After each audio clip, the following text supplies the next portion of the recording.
हमेशा निरंकार पर विश्वास रखना चाहिए। आशा करता हूँ साथ संगत जी, निरंकार की कृपा से आप सभी अच्छे होंगे, स्वस्थ होंगे। साथ संगत जी, आप जी के चरणों में बहुत ही सुंदर प्रेरणादायक कहानी विचार, जिसका विषय है हमेशा प्रभु पर विश्वास रखना चाहिए। तो आइए साथ संगत जी, जानते हैं इस प्रेरणादायक कहानी के माध्यम से। साथ संगत जी, इस संसार में भी जीवन की नैया तूफानों में फंसती है। साथ संगत जी, जब अपनों का साथ छूटता है, जब अंधेरे रास्ते समझ नहीं आते, तब एक ही सहारा होता है और वह है प्रभु पर विश्वास।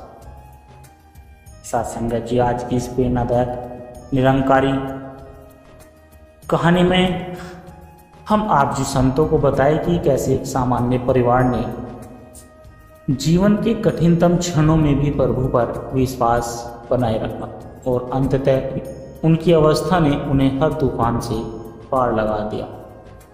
सत्संगत जी, यह कहानी सिर्फ कहानी नहीं, एक अनुभव है सत्संगत जी, जो आपके हृदय को छू लेगा और आपके आत्मा को प्रभु की ओर मोड़ देगा। सत्संगत जी, तो आइए सुनते हैं। हमें प्रभु पर हमेशा विश्वास रखना चाहिए, अटूट विश्वास।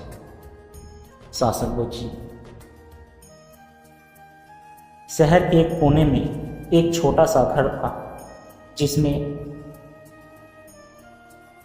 जिसमें राजेश, उसकी पत्नी कविता और 12 साल का बेटा आयुष रहता था।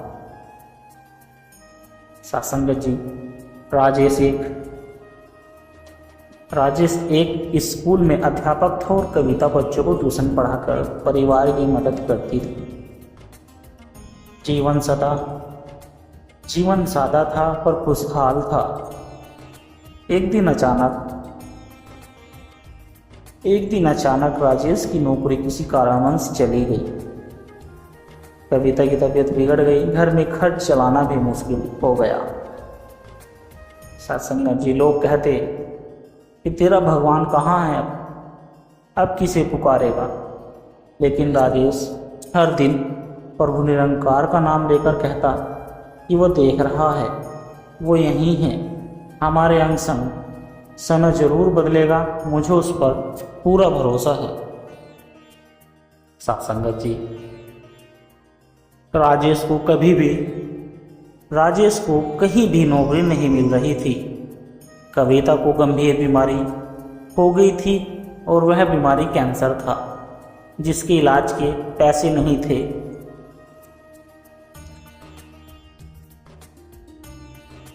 राजेश ने कोशिश की, दोस्तों से मदद मांगी, लेकिन कई ने मुंह फेर लिया। उसका बेटा आयुष रोता और कहता, पापा क्या भगवान सब सुनता है। उसका बेटा आयुष, राजेश मुस्कुराकर कहता, बेटा आयुष, जब हम गहरे अंधेरे में हों तभी दीपक की रोशनी सबसे अधिक दिखाई देती है। हमारा दीपक निरंकार है, वो जल रहा है। हर रात सत्संग की रिकॉर्डिंग सुनकर वे सोते थे और सुबह प्रभु को धन्यवाद कहकर दिन की शुरुआत करते थे। सत्संगत जी, एक दिन राजेश अपने पुराने गुरु भाई के सत्संग में गया। वहाँ उसकी मुलाकात एक सामाजिक संस्थान के प्रमुख से हुई, जो शिक्षकों की तलाश में था। राजेश को उसकी सप्ताह इंटरव्यू में बुलाया गया और तुरंत नियुक्त कर लिया गया। उसी संस्था से कविता के इलाज के लिए भी मदद मिली। उसे सही समय पर कीमोथेरेपी मिल गई। राजेश ने आंसू भरी आंखों से कहा कि निरंकार जानता है कि कब हाथ पकड़ना है। हमारा काम है बस उस पर विश्वास बनाए रखना, श्रद्धा बनाए रखना। अब राजेश एक स्कूल में पढ़ा रहा था। संस्था के जरिए उसने और कई परिवारों की मदद भी शुरू की। कविता की तबीयत धीरे धीरे ठीक होने लगी। आयुष को स्कॉलरशिप मिली और उसने राज्य स्तर पर टॉप किया। राजेश ने एक दिन सत्संग में खड़े होकर कहा कि हमसे लोग पूछते हैं, इतनी मुसीबतों में भी तुम्हारा विश्वास कैसे नहीं डगमगाया। फिर राजेश ने कहा कि जब नाव डूब रही होती है तभी तो पतवार थामनी होती है, और मेरी पतवार सिर्फ मेरे प्रभु निरंकार पाक ब्रह्म परमात्मा के हाथ में है। सत्संगत जी, राजेश और उसका परिवार अब खुद संकट में फंसे लोगों के लिए प्रेरणा बन चुका था। वे कहते थे कि अगर हर हाल में प्रभु पर विश्वास रखना सीख लिया तो जीवन के हर तूफान से बचना निश्चित है। उन्होंने अपने घर को शांति कुंज नाम दिया, एक ऐसा स्थान जहां हर शाम सत्संग होता, हर सुबह प्रभु का धन्यवाद दिया जाता था।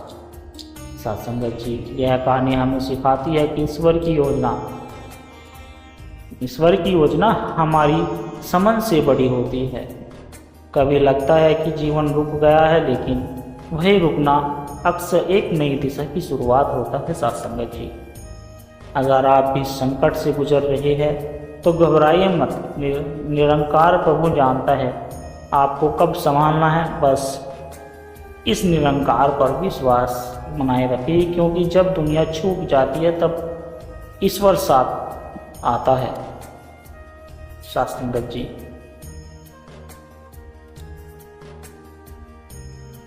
सत्संगत जी, है सिर्फ राजेश की कहानी नहीं, यह हम सब की कहानी है। जीवन हमें कई बार परखता है, लेकिन प्रभु हर बार संभाल लेता है।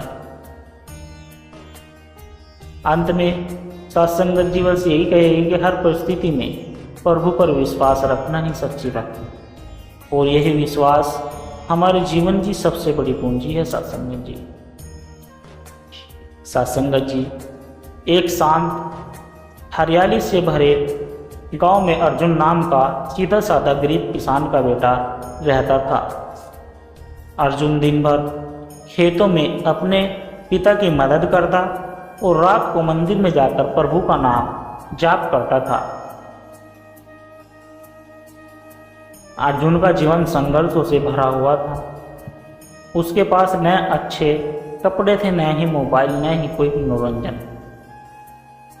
लेकिन उसके चेहरे पर एक अद्भुत शांति होती थी। लोग कहते थे कभी इसे परेशानी नहीं होती, ना ही इसे कभी परेशान देखा।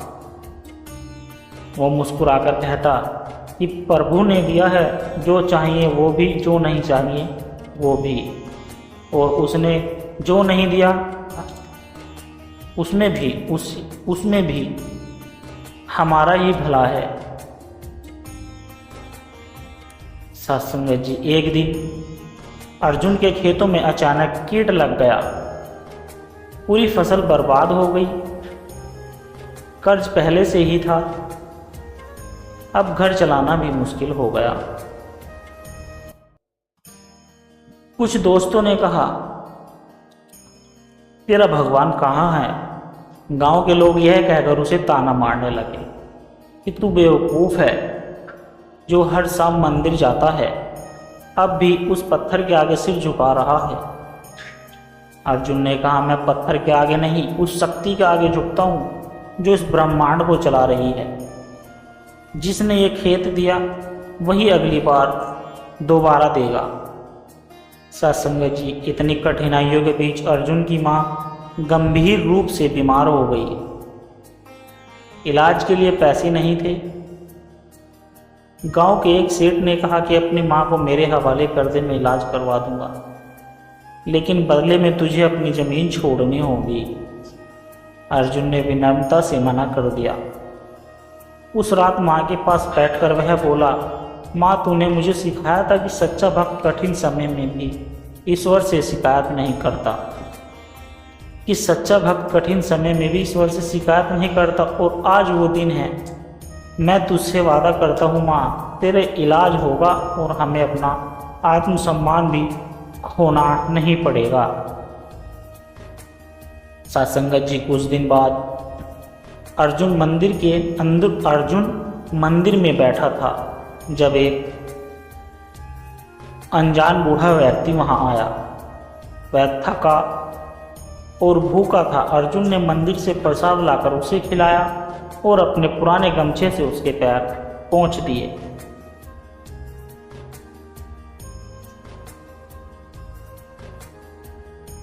बूढ़े ने पूछा, तेरे घर में भी सब ठीक है क्या? अर्जुन ने मुस्कुराकर कहा, प्रभु जो कर रहा है अच्छा ही कर रहा है। बूढ़ा चला गया। अगले दिन गांव में एक गाड़ी आई जिसमें से डॉक्टर और 2 आदमी उतरे। वे अर्जुन के घर के पास आकर बोले, आपके लिए शहर के अस्पताल में इलाज की व्यवस्था की गई है, खर्चा पहले ही किसी ने दे दिया है। अर्जुन कुछ समझ नहीं पाया। अस्पताल जाकर मां का इलाज शुरू हुआ और कुछ महीने में वो स्वस्थ हो गई। संगत जी, कुछ महीने बाद अर्जुन मंदिर में फिर से बैठा। वही बूढ़ा व्यक्ति फिर से आया। अर्जुन दौड़कर गया, चरणों में गिर पड़ा, बोला, बाबा आप कौन हो?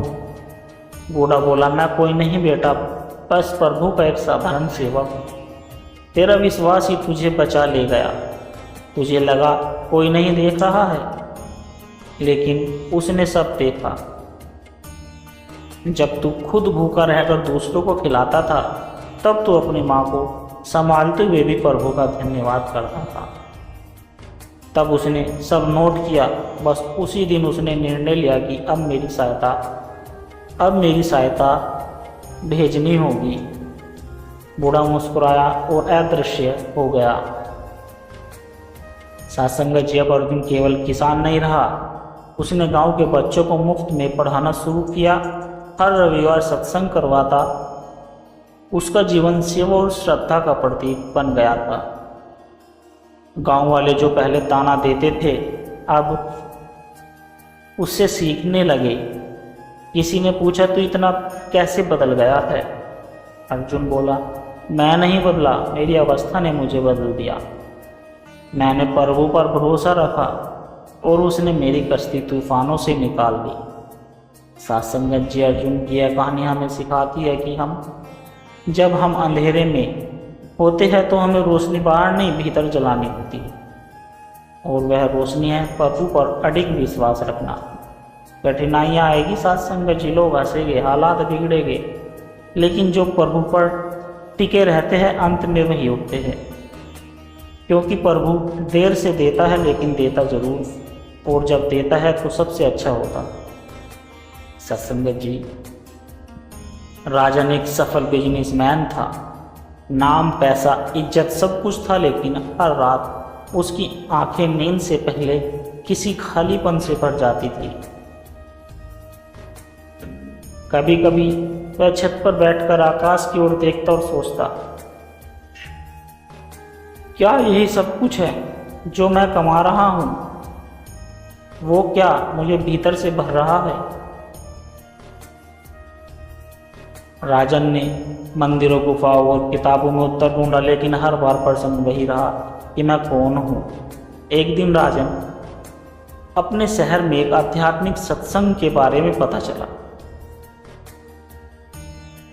ना चाहते हुए भी राजन वहाँ पर गया। वहाँ एक संत कह रहे थे कि हम जीवन भर बाहर खोजते हैं, जबकि वह जिसे हम ढूंढ रहे हैं हमारे भीतर ही बैठा है। राजन की आत्मा यह सुनकर कांप उठी। उसे पहली बार एहसास हुआ कि मेरे भीतर कुछ है जो जानना चाहता है, जिसे मैं सालों से अनदेखा कर रहा हूं। राजन ने ध्यान करना शुरू किया। रोज 10 मिनट। शुरुआत में मन भागता रहा, कभी ऑफिस के काम, कभी EMI, कभी परिवार की चिंता, लेकिन फिर भी हर दिन वो बैठता, शांत होने का प्रयास करता। सत्संगत जी, एक बार ध्यान में उसे एक वाक्य सुनाई दिया कि तू तुझसे दूर नहीं, बस खुद से दूर है। राजन को धीरे धीरे अपने भीतर अहंकार दिखने लगा। वो जो दूसरों को नीचा दिखाता था, अब उसे भीतर झिझोड़ने लगा। एक दिन उसने अपने पुराने कर्मचारी को फ़ोन किया जिससे वह कभी गलत व्यवहार कर चुका था। कहा, मुझे माफ़ करना, वो मेरा असली चेहरा नहीं था।